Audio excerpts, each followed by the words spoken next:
Assalamualaikum warahmatullahi wabarakatuh.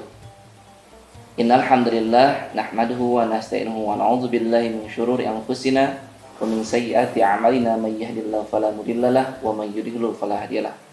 Asyhadu an la ilaha illallah wahdahu la syarikalah wa asyhadu anna Muhammadan 'abduhu wa rasuluhu la nabiyya ba'da. Rabbi zidna ilman warzuqna fahman wa 'amalan mutaqabbalan birahmatika ya arhamar rahimin. Puji syukur alhamdulillah kita panjatkan pada kesempatan kali ini kembali kita bertemu pada kegiatan kuliah duha program tutorial pendidikan agama Islam. Allah Subhanahu wa taala berfirman, A'udzu billahi minasyaitonir rajim.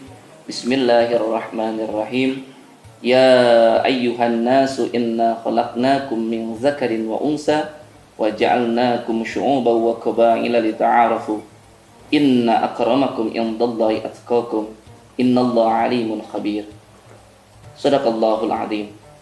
Berdasarkan ayat tersebut bisa kita fahami bahwa Allah Subhanahu wa taala telah menciptakan kita dari laki-laki maupun perempuan, berbangsa-bangsa dan bersuku-suku.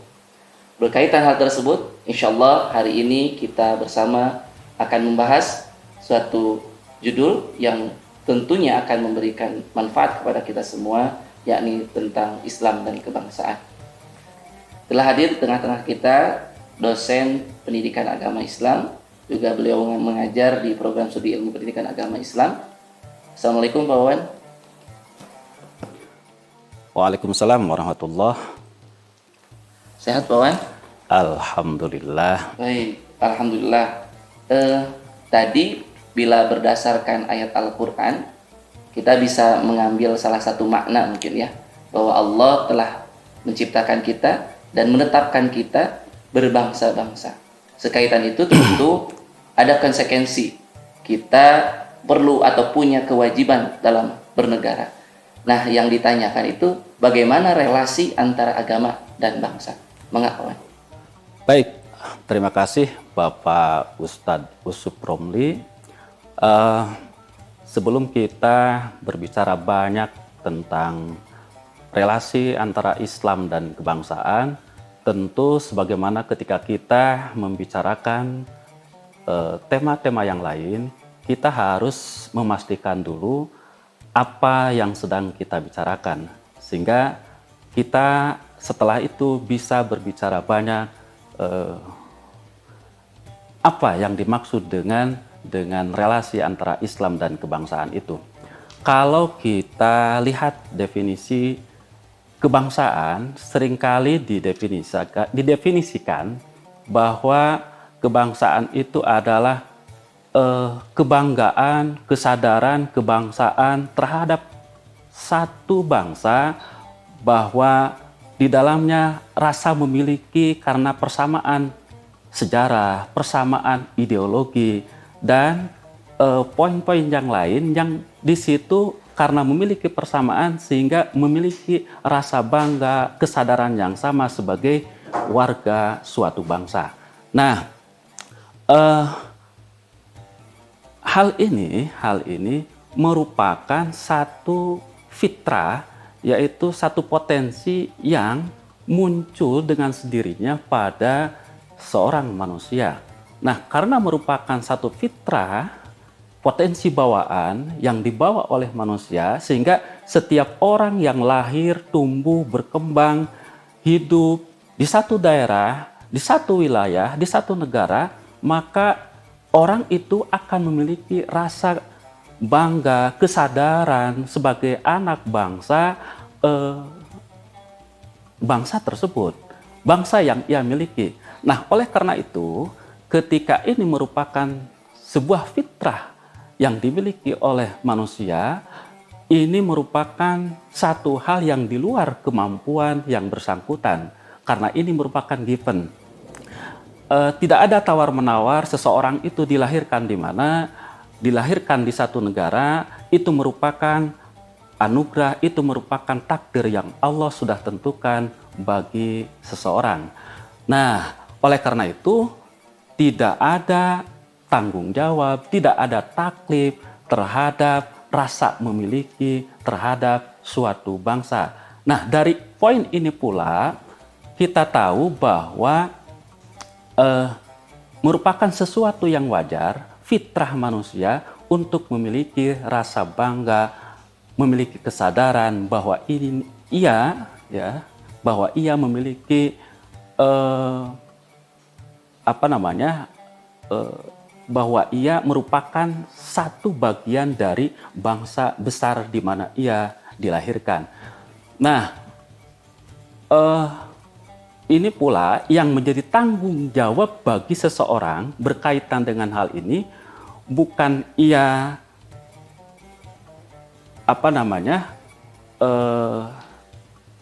bangsa mana, bukan ia orang mana, tetapi bagaimana sikap yang ia keluarkan dalam rangka merespon, dalam rangka menyikapi apa yang ia miliki itu.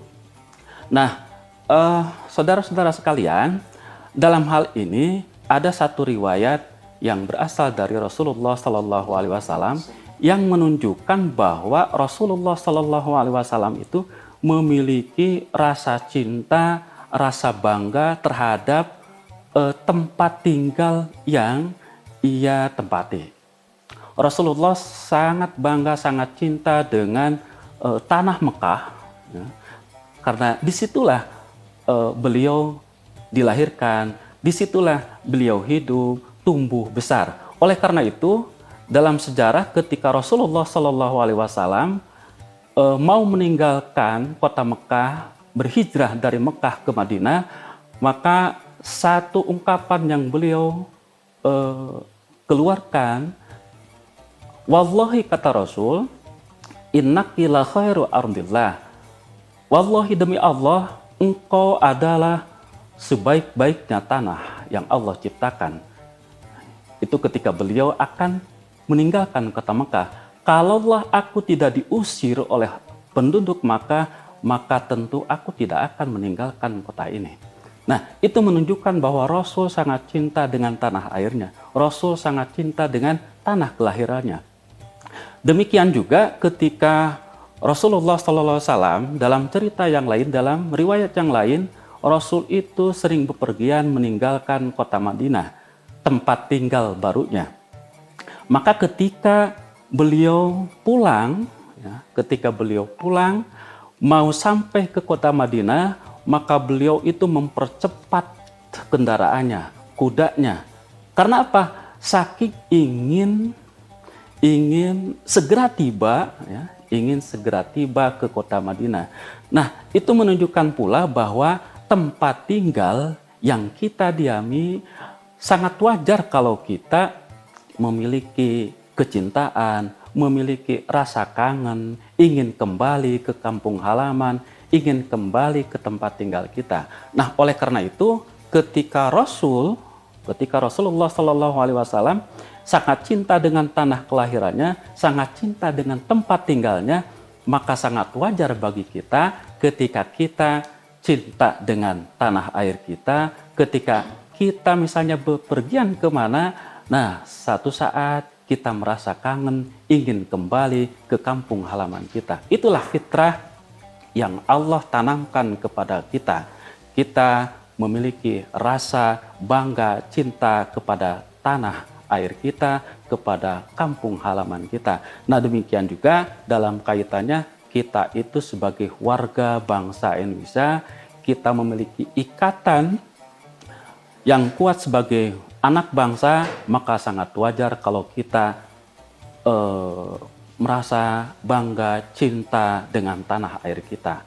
Nah, itulah saya kira di sini tidak ada pertentangan antara ajaran yang kita miliki, yaitu Islam, Al-Quran, Sunnah Rasulullah SAW, dengan kecintaan kita, kebanggaan kita dengan tanah air kita, dengan bangsa kita.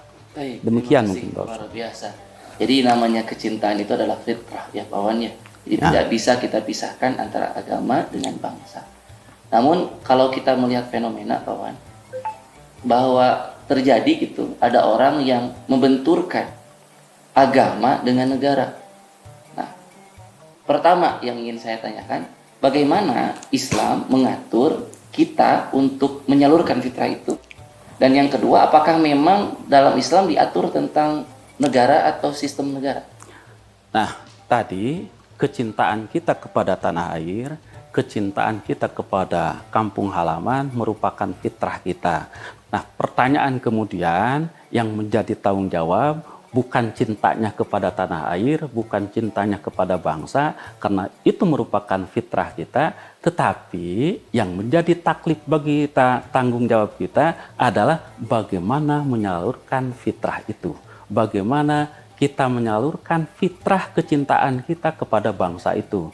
Nah, kalau ini yang menjadi masalah, maka sesuai dengan koridor yang kita pahami, yang kita yakini, apapun masalah yang kita hadapi, kita harus kembalikan kepada sumber ajaran. Kita harus kembalikan kepada Al-Quran dan hadis yang merupakan rujukan kita, panduan kita, pedoman kita dalam kehidupan ini. Nah, kalau itu yang menjadi rumus bagi kita, maka kita harus merujuk kepada Al-Quran. Kita kaji ayat-ayat Al-Quran, kita kaji nas-nas hadis berkaitan dengan masalah ini. Nah, bagaimana itu? Saya kira ini persoalan kan bukan sesuatu yang baru kita temukan belakangan ini. Ini persoalan yang sudah lama, sehingga para ulama pun sudah banyak mengkajinya. Nah, kalau kita perhatikan bagaimana mereka mengkaji nas-nas Al-Quran dan hadis Nabi yang berkaitan dengan ini, maka pertanyaannya, apakah ada ayat Al-Quran atau sunnah Nabi Shallallahu Alaihi Wasallam yang berbicara langsung, yang membahas langsung, yang menentukan langsung bentuk dan sistem negara itu? Apakah Al-Quran atau hadis menentukan bentuk negara itu harus seperti ini? Apakah ayat Al-Quran ataupun hadis Nabi menentukan dengan tegas sistem pemerintahan itu harus seperti ini? Nah, berdasar pada kajian yang sudah dilakukan oleh para ulama yang muktabar, maka tidak ada panduan khusus, tidak ada ayat Al-Quran maupun hadis Nabi yang bicara dengan tegas bahwa bentuk negara itu harus seperti ini. Bentuk atau sistem pemerintahan itu harus seperti ini. Nah, jika di dalam Al-Quran dan hadis tidak ditemukan secara tegas bentuk negara itu harus seperti ini, sistem pemerintahan itu harus seperti ini, maka itu artinya ada peluang besar bagi umat Islam, khususnya para ulama, para pakar, untuk beristihad, untuk berkreasi bagaimana bentuk negara, sistem pemerintahan yang cocok sesuai dengan kemaslahatan manusia, sesuai dengan kemaslahatan bersama. Nah, itu merupakan poinnya. Sehingga ketika ada peluang besar untuk beristihad, untuk berkreasi, ya, bagi para ulama, bagi para pakar, maka di situ sangat mungkin munculnya ragam pendapat, munculnya ragam pemikiran terkait bentuk negara dan sistem pemerintahan. Nah, karena sangat memungkinkan untuk munculnya ragam pemikiran, ragam pendapat terkait bentuk negara dan sistem pemerintahan itu, maka di sini yang harus kita kembangkan, kalau masih dalam wacana, masih dalam level pemikiran, maka yang harus kita kembangkan adalah sikap saling menghormati, sikap saling menghargai dengan sesama, ya. Ada satu orang lain, ada kelompok lain yang berbeda pandangan dengan kita dalam hal apapun, termasuk dalam masalah kenegaraan, kebangsaan, kenegaraan, maka harus kita hargai, harus kita hormati.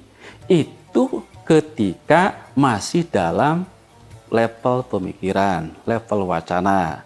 Nah, namun ketika itu sudah menyangkut satu tindakan, gerakan, atau aspirasi, maka kita harus mempertimbangkan, harus melihat bagaimana besar kecilnya kemaslahatan yang akan muncul dari aspirasi, dari upaya kita untuk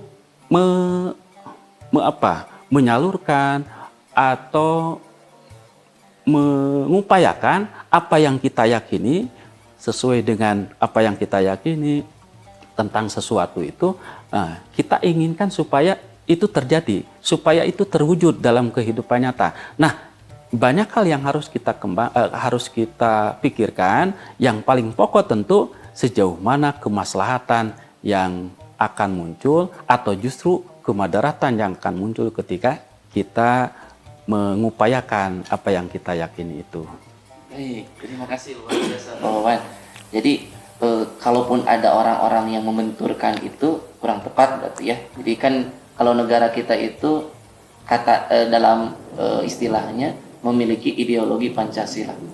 Nah, kita katanya ideologi Islam. Nah, kalau kaitan tadi Pancasila dengan ideologi Islam seperti apa Pak? Nah, ketika kita mengatakan ideologi, tentu kurang tepat kalau kita mengatakan ideologi Islam.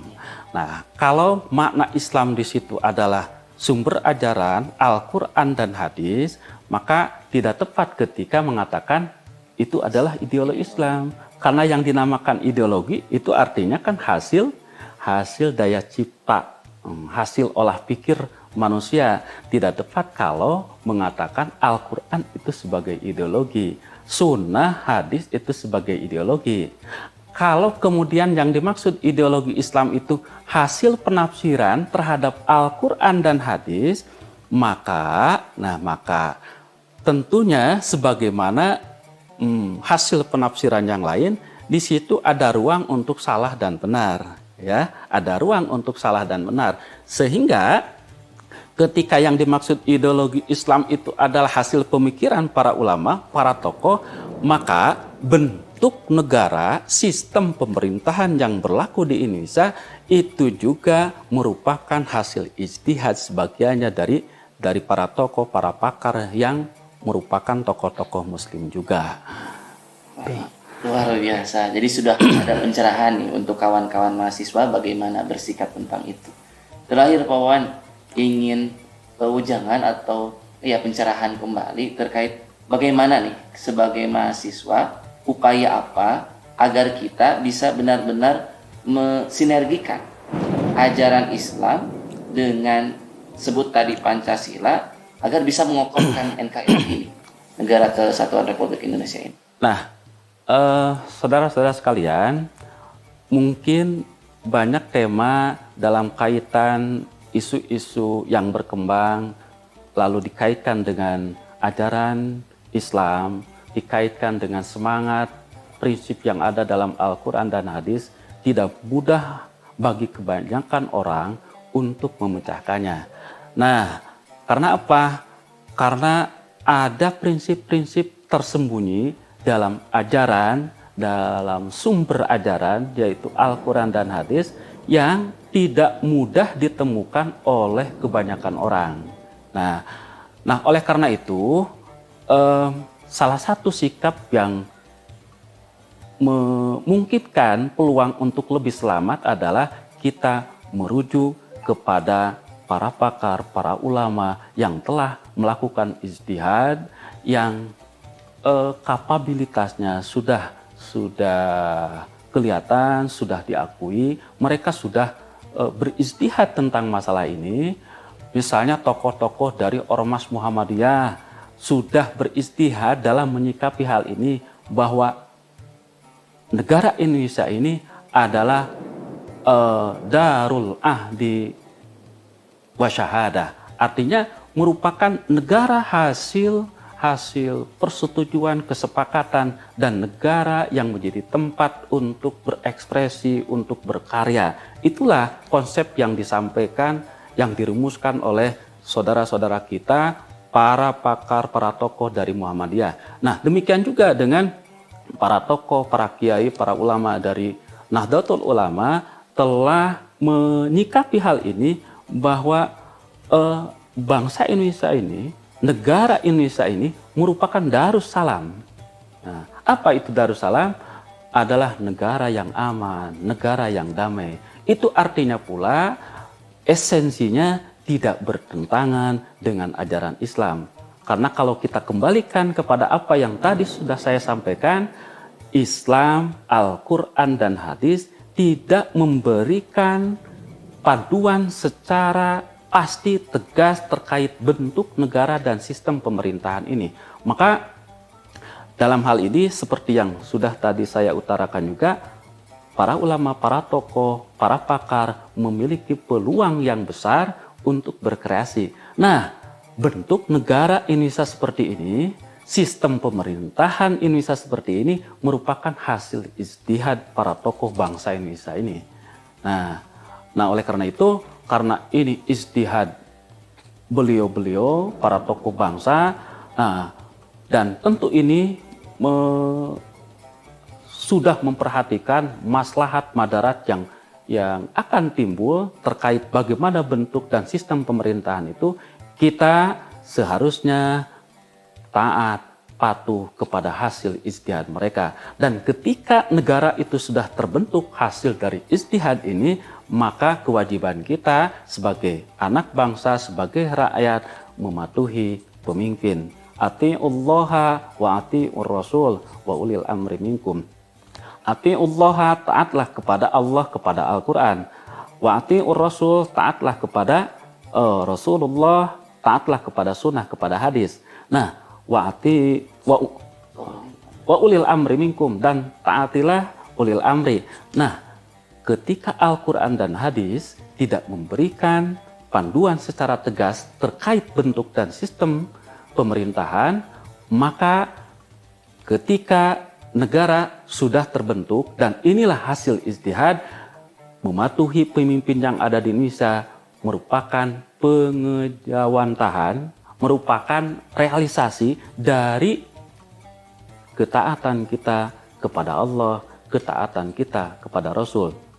Bentuk ketaatan kita kepada Al-Quran dan merupakan bentuk ketaatan kita kepada hadis Nabi Muhammad SAW.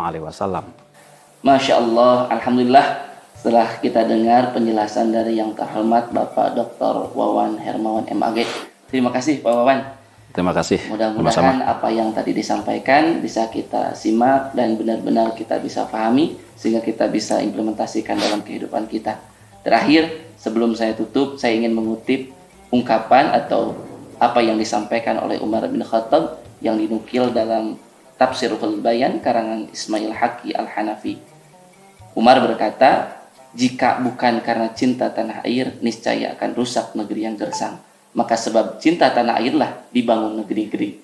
Mudah-mudahan kita sebagai mahasiswa, teman-teman, semuanya sebagai generasi-generasi muda, kedepannya bisa terus berkontribusi dalam rangka ketaatan kita kepada Allah dan Rasulnya. Terima kasih, mohon maaf apabila banyak hal yang kurang berkenan. Bila taufiq wal hidayah. Assalamualaikum warahmatullahi wabarakatuh. Waalaikumsalam warahmatullahi wabarakatuh.